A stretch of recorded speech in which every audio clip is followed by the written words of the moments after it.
আপনারা দেখছেন হাওড়া সংবাদ ইউটিউব চ্যানেল। আপনাদের সাথে আমি সায়ন্তিকা। জানাবো আজকের বাছাই করা কিছু গুরুত্বপূর্ণ খবর। প্রধান সংবাদগুলি জানার আগে শুরুতে দেখে নিন আজকের হেডলাইন্স। শুভেন্দু অধিকারী বেআইনি গ্রেপ্তার, রাতেই জানিয়ে দিলেন। হাতে 2 সপ্তাহ সময়, এবার কলকাতার পুলিশ কমিশনার বিনীত গোয়েলকে নোটিশ। সন্দেশখালীতে শাহজাহান ঘনিষ্ঠ তৃণমূল নেত্রীর বাড়িতে সিবিআই। এক্স হ্যান্ডেলে পুলিশ কর্তার বিরুদ্ধে অভিযোগ শুভেন্দু অধিকারী। রাজ্যের মানুষের কাছে মাথা নিচু করে ক্ষমা চাইলেন প্রধানমন্ত্রী মোদী, কিন্তু কেন? তার ফোঁস বিজেপির বিরুদ্ধে, জুনিয়র ডাক্তারদের বিরুদ্ধে নয়, টুইটারে মুখ্যমন্ত্রী। ধর্ষণের বিরুদ্ধে কড়া আইন চেয়ে প্রধানমন্ত্রীকে ফের চিঠি মমতার। আসছে বিস্তারিত খবরে। আগামীকাল দুপুরে পশ্চিমবঙ্গ ছাত্র সমাজের নেতা সায়ন লাহিড়ীকে ছেড়ে দেওয়ার নির্দেশ দিল আজ কলকাতা হাইকোর্ট। এই নিয়ে লিখলেন শুভেন্দু অধিকারী। তিনি লেখেন, মাননীয় আদালতের সদয় হস্তক্ষেপে যুব সমাজের কণ্ঠস্বরকে দমন করার রাষ্ট্রের প্রচেষ্টা শোচনীয়ভাবে ব্যর্থ হয়েছে। এরপর লিখেন, আমি সায়ন লাহিড়ীর এই ধরনের বেআইনি গ্রেপ্তার থেকে মুক্তিকে স্বাগত জানাই এবং এই গুরুত্বপূর্ণ ঘটনাটিকে তরুণদের কণ্ঠের বিজয় হিসেবে চিহ্নিত করি। আরজিকর কাণ্ডের প্রতিবাদে গত মঙ্গলবার পশ্চিমবঙ্গ ছাত্র সমাজের ডাকা নবান্ন অভিযান ঘিরে রণক্ষেত্রের রূপ দেয় মহানগরী পুলিশ। বিক্ষোভকারীদের দফায় দফায় সংঘর্ষ বাধে। অভিযোগ ওঠে, নবান্ন অভিযানে ছাত্রদের শান্তিপূর্ণ জমায়েতে লাঠিচার্জ করেছে পুলিশ। প্রসঙ্গত, আরজিকর হাসপাতালে কর্মরত তরুণী চিকিৎসককে ধর্ষণ করে খুনের ঘটনার প্রতিবাদে নবান্ন অভিযানের ডাক দেয় পশ্চিমবঙ্গ ছাত্র সমাজ। আর সেই আন্দোলন ঘিরে রক্তাক্ত হয় তিলোত্তমা। নবান্ন অভিযানের আহ্বায়ক 3 ছাত্র নেতা দাবি করেছিলেন তারা কোনো সংগঠন নয়, তারা সমাজের প্রতিনিধি। যদিও প্রথম থেকেই এই নিয়ে সুর চড়াতে থাকে তৃণমূল।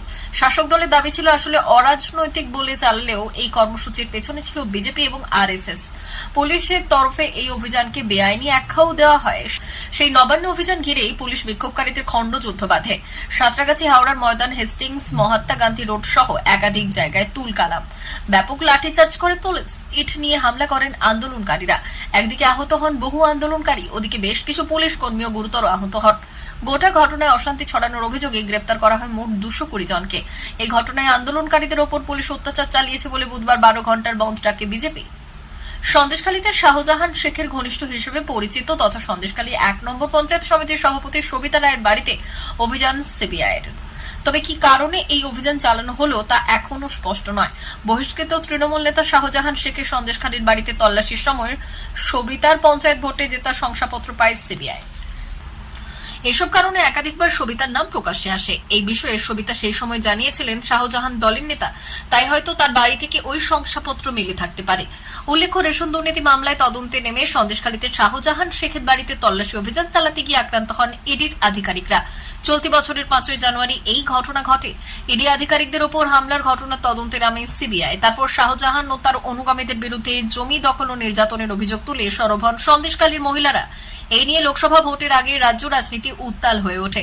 পরে অভিযুক্ত শাহজাহানকে গ্রেপ্তার করা হয়। বর্তমানে তিনি জেল হেফাজতে আছেন।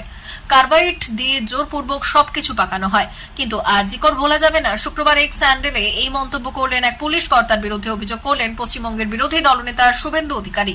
শুভেন্দুবাবু শুক্রবার লিখেছেন, সিঙ্গুর খ্যাত সুপ্রতিম সরকার পুলিশ অফিসারদের তাদের অনিচ্ছা সত্ত্বেও তাদের দিয়ে জোরপূর্বক এই পোস্ট করাচ্ছেন।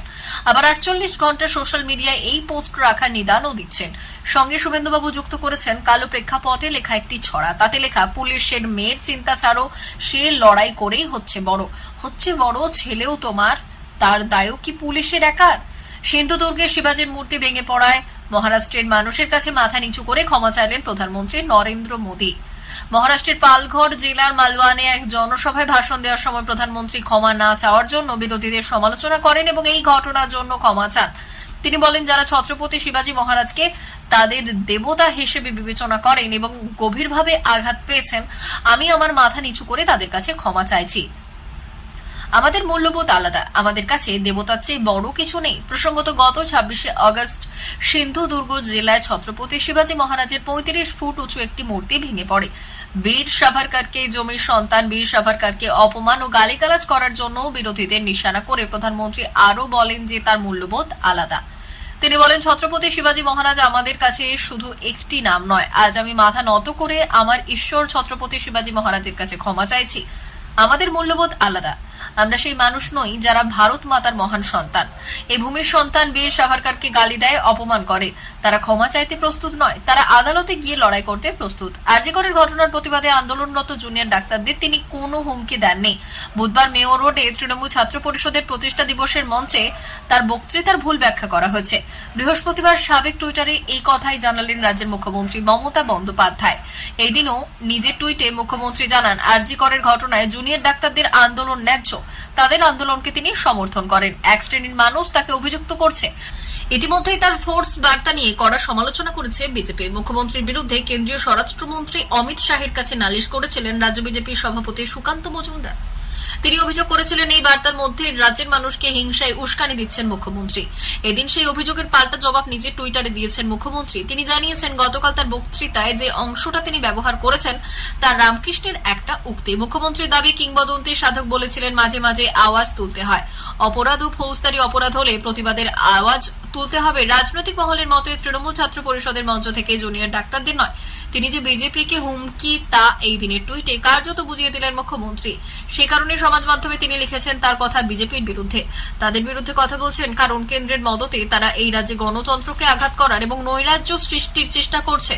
কেন্দ্রের সমর্থনে বিজেপি অনাচার তৈরি করার চেষ্টা করছে, তাই তিনি তাদের বিরুদ্ধে আওয়াজ তুলেছেন।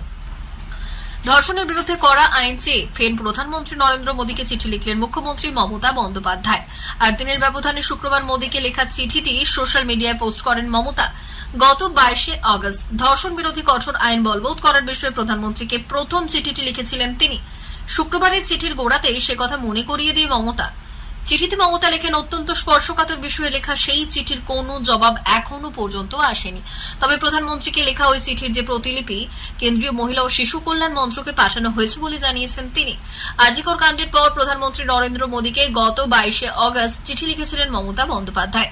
তিনি উল্লেখ করেছিলেন, প্রতিদিন দেশে 90টি ধর্ষণের ঘটনা ঘটে, তার মধ্যে অনেক ঘটনায় নির্যাতিতাকে খুনও করা হয়। তাই নৃশংস ঘটনা বন্ধ করার জন্য কঠোর কেন্দ্রীয় আইন আনা দরকার বলে দাবি করেছিলেন তিনি। পরে নারী ও শিশু কল্যাণ মন্ত্রকের মন্ত্রী অন্নপূর্ণা দেবী চিঠি লিখে জানান, ধর্ষণ ও শিশুদের উপর নির্যাতনের মামলা দ্রুত শুনানির জন্য পশ্চিমবঙ্গকে 123টি ফাস্ট ট্র্যাক আদালতের অনুমতি দেওয়া হয়েছে। প্রিয় দর্শক, আমাদের চ্যানেলের সঠিক খবর নিয়মিত পেতে চ্যানেলটি সাবস্ক্রাইব করুন। ধন্যবাদ।